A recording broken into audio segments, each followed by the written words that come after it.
আবারও Bangladesh cricket board বিসিবির সভাপতি হতে চান বাংলাদেশ ক্রিকেটের অভিষেক টেস্ট সেঞ্চুরিয়ান আমিনুল ইসলাম বুলবুল। তবে তার জন্য পার করতে হবে দীর্ঘ প্রক্রিয়া। আপাতত তিনি নিজের কাজ নিয়ে ব্যস্ত থাকতে চান। চট্টগ্রামে রিজিওনাল টি-20 ক্রিকেট টুর্নামেন্টের উদ্বোধনী অনুষ্ঠানে এসে তিনি এমনটা জানান। পরাগ আরমানের রিপোর্ট। বাংলাদেশ ক্রিকেটের অভিষেক টেস্টের সেঞ্চুরিয়ান আমিনুল ইসলাম বুলবুল গত মে মাসের শেষে বিসিবির সভাপতি হয়ে ঘোষণা দিয়েছিলেন টি-20 খেলার, কিন্তু সময়ের সাথে সুযোগ পেলে তিনি ওয়ানডে খেলতেও আগ্রহী। এখন যদি সুযোগ থাকে তাহলে আবারও বিসিবি সভাপতি হতে প্রস্তুত সাবেক এই অধিনায়ক। ডিপেন্ড করছে অনেক কিছুর উপরে।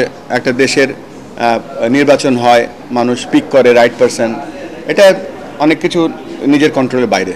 আমার ব্যক্তিগত যেটা ইচ্ছা সেটা হচ্ছে যে দেখেন, আমি এখানে হঠাৎ করে এসেছি এবং একটা দায়িত্ব নিয়ে এসেছি। আমার একটা পার্মানেন্ট সব কিছু ছিল, আমি ছেড়ে দিয়ে এসেছি ফর দ্য কান্ট্রি।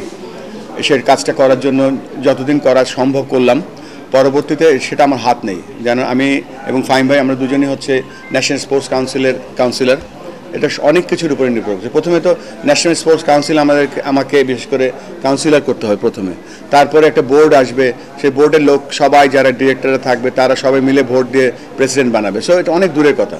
তো এই মুহূর্তে যেটা আমার যে কাজ সেটা আমি পুরোপুরি ফোকাস করছি। চট্টগ্রাম রিজিওনাল টি-20 ক্রিকেট টুর্নামেন্টের উদ্বোধনী অনুষ্ঠানে বিসিবি সভাপতি আমিনুল ইসলাম বুলবুল জানান, বিকেন্দ্রীকরণ শুধুমাত্র ক্রিকেটের প্রতিযোগিতামূলক নয়, সবাই যেন প্রতিভা বিকাশ করতে পারে তার চেষ্টা। প্রত্যেকটা জেলা যেন তার নিজস্ব জেলার যে ক্রিকেট সত্তা আছে সেটা যেন তারা প্রস্ফুটিত করতে পারে। সেই জেলা একটা ভালো নট অনলি ক্রিকেট টিম করতে পারে, একটা ক্রিকেট পরিবার তৈরি করতে পারে, সেখানে ফিজিও, ট্রেনার এবং সব সাপোর্ট স্টাফগুলো তৈরি করতে পারে। এবং এটা চিটাং শুরু করলো, আমরা আশা করবো অন্য অন্য রিজনগুলোতে এই ধরনের সুন্দর ব্যবস্থা গ্রহণ করবে। চট্টগ্রাম বিভাগের 11টি দল নিয়ে শুরু হয়েছে রিজিওনাল টি-20 cricket tournament. Round robin league পদ্ধতিতে দুটি গ্রুপে ভাগ হয়ে খেলবে দলগুলো। প্রতি গ্রুপের শীর্ষ 2 দল খেলবে সেমিফাইনাল।